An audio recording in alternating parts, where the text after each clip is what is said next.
Welcome to my channel Bhavani ladies world. చూడండి, early మార్నింగే నేనైతే షాపింగ్ అనేది బయలుదేరాను. నేను ఎప్పుడు షాపింగ్కి వెళ్ళినా కానీ తెల్లవారుజామునే బయలుదేరుతాను. ఎందుకంటే షాప్స్ తీసేసరికి నేను షాప్లో ఉంటే ఫస్ట్ ఈజీగా ఉంటుంది, షాపింగ్ చేయడం అంత గందరగోళంగా ఉండదు కాబట్టి పీస్ఫుల్గా ఉంటుందనేసి నేనైతే మార్నింగే షాపింగ్కి వెళ్తాను. చాలామంది కొత్తగా బిజినెస్ స్టార్ట్ చేసేవాళ్ళు నా ఛానల్ని అయితే సబ్స్క్రైబ్ చేసుకొని చూస్తున్నారు. వాళ్ళ కోసం నేనైతే చాలా టిప్స్ చెప్తామని అనుకుంటున్నాను. నాకు తెలిసిన టిప్స్, నేనేదో పెద్దగా బిజినెస్ చేస్తున్నానని కాదు, ఇన్ని సంవత్సరాల ఎక్స్పీరియన్స్ కొత్తగా బిజినెస్ స్టార్ట్ చేసే వాళ్ళకి యూజ్ అవుతుందని అయితే నేను చెప్తున్నాను. ఎందుకంటే ఫస్ట్ టైం నేను స్టార్ట్ చేసినప్పుడు చాలా ప్రాబ్లమ్స్ ఫేస్ చేశాను. అలా కొత్తగా బిజినెస్ స్టార్ట్ చేసే వాళ్ళకి వాళ్ళు ప్రాబ్లమ్స్ ఫేస్ చేస్తూ ఉంటారు. నాకు తెలిసిన విషయాలు వాళ్ళకి చెప్తే యూజ్ అవుతుందన్న కాన్సెప్ట్తోనే నేనైతే ఈ విషయాలు చెప్తూ ఉంటాను. చాలామంది మీరు ఎక్కడి నుండి బ్యాంగిల్స్ తెస్తారు, ఫ్యాన్సీ ఐటమ్స్ తెస్తారు చెప్పండి అని అడుగుతున్నారు.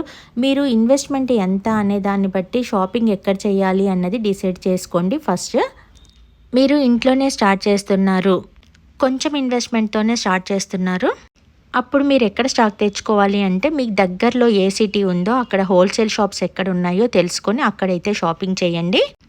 ఈ కొంచెం అమౌంట్ పట్టుకొని మీరు హైదరాబాద్కి వెళ్ళి షాపింగ్ చేద్దాం అనుకుంటే పెద్ద పెద్ద హోల్సేల్ షాప్స్కి వెళ్ళారనుకోండి, వాళ్ళకైతే మనది చిన్న అమౌంట్ లాగానే కనిపిస్తుంది. వాళ్ళు మనకి అంత మంచిగా అయితే ఐటమ్ ఇవ్వరు, అన్ని రకాల ఐటమ్స్ చూపించరు.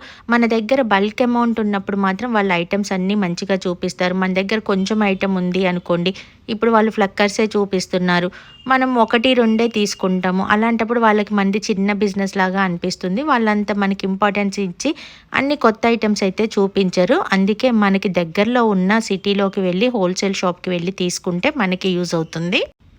మన ఏరియా కాబట్టి వాళ్ళు కూడా మన ఏరియాలో ఎక్కువగా ఏ ఐటమ్స్ అయితే సేల్ అవుతూ ఉంటాయో అవే తెస్తూ ఉంటారు కాబట్టి మనకి సెలెక్షన్ అనేది ఈజీ అవుతుంది. మనం ఏ షాప్లో అయితే తీసుకుంటామో వాళ్ళకి చెప్పాలి, మేము కొత్తగా బిజినెస్ స్టార్ట్ చేస్తున్నాము, మీది హోల్సేల్ షాప్ అని తెలిసి వచ్చాము, ఇంకెప్పుడు ఇక్కడే తీసుకుంటాం కాబట్టి రేట్ అనేది రీజనబుల్గా వేయండి అలా అని చెప్తే వాళ్ళకి ఒక క్లారిటీ వస్తుంది, వీళ్ళు కొత్తగా స్టార్ట్ చేశారు అని చెప్పి మనకి మంచి ఐటమ్ అయితే ఇస్తారు. ఎందుకంటే మన దగ్గరలో ఉన్నారు కాబట్టి వాళ్ళు కూడా మళ్ళీ మనకే బిజినెస్ వస్తుంది అనేసి వాళ్ళైతే మోసం చేయరు. అదే మనం అదే అమౌంట్తో సిటీకి వెళ్ళామనుకోండి, వాళ్ళు ఐటమ్ చూపించరు, మనకి ఏది కొనాలి అనేది క్లారిటీ రాదు. అక్కడ ఐటమ్ అయితే చాలా బల్క్లో ఉంటుంది, ఎన్ని తీసుకోవాలో అర్థం కాదు. ఆ కన్ఫ్యూజన్లోనే మనం సెలెక్షన్ అనేది సరిగ్గా చేసుకోలేము. ఇవన్నీ స్టార్టింగ్లో నేను ఎక్స్పీరియన్స్ అయిన విషయాలు కాబట్టి మీకు యూజ్ అవుతున్నాయని చెప్తున్నాను.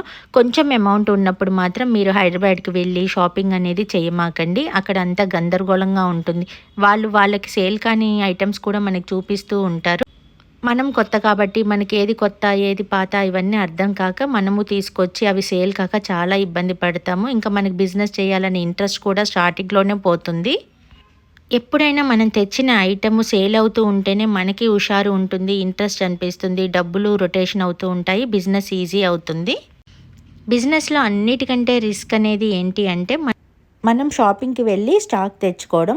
ఆ స్టాక్ తెచ్చుకోవడానికి వెళ్ళినప్పుడు అక్కడ ఐటెం చాలా చూపిస్తూ ఉంటారు కదా, దానిలో ఏది సేల్ అవుతుందో ఏది సేల్ అవ్వదో ఏది తీసుకోవాలో అని అర్థం అవ్వదు. ఒక్కొక్కసారి సేల్ అవ్వదు అనే ఐటెం అయితే చాలా బాగా సేల్ అవుతుంది, సేల్ మంచిగా ఉంటుంది అనుకునేది సేల్ అవ్వదు. ఇవన్నీ స్టార్టింగ్లో ప్రాబ్లమ్స్. తర్వాత ఎక్స్పీరియన్స్ వస్తూ ఉంటే షాపింగ్ అనేది ఈజీ అవుతుంది. మనకి కస్టమర్లు ఎలా తీసుకుంటున్నారు, ఏం తీసుకుంటున్నారు అని అర్థమవుతుంది కదా, అప్పుడు షాపింగ్ అనేది ఈజీ అవుతుంది. ఫస్ట్లో మాత్రం ఇలాంటి ప్రాబ్లమ్స్ అన్నీ ఫేస్ చేయాల్సిందే. ఇలా నాకు తెలిసిన విషయాల గురించి వీడియోస్లో రెగ్యులర్గా చెప్తూ ఉంటాను. కొత్తగా ఎవరైనా ఈ ఛానల్ చూస్తూ ఉంటే సబ్స్క్రైబ్ చేసుకొని చూడండి. కొత్తగా బిజినెస్ స్టార్ట్ చేసే వాళ్ళకి నా బిజినెస్ ఎక్స్పీరియన్స్ చెప్తే యూజ్ అవుతుందనే వీడియోస్ చేస్తున్నాను. Please like, share and subscribe to my channel. ఇంకా రెగ్యులర్గా వీడియోస్ చేస్తూ ఉంటాను. నేను షాపింగ్కి వెళ్ళి ఐటమ్స్ తీసుకొని వచ్చాను కదా, అవి కూడా చూపిస్తూ ఉంటాను. Please like, share and subscribe to my channel. నేనైతే మార్నింగ్ వెళ్ళాను కదా, ఈవినింగ్ కల్లా నా షాపింగ్ అనేది కంప్లీట్ చేసుకొని రిటర్న్ అయ్యాను.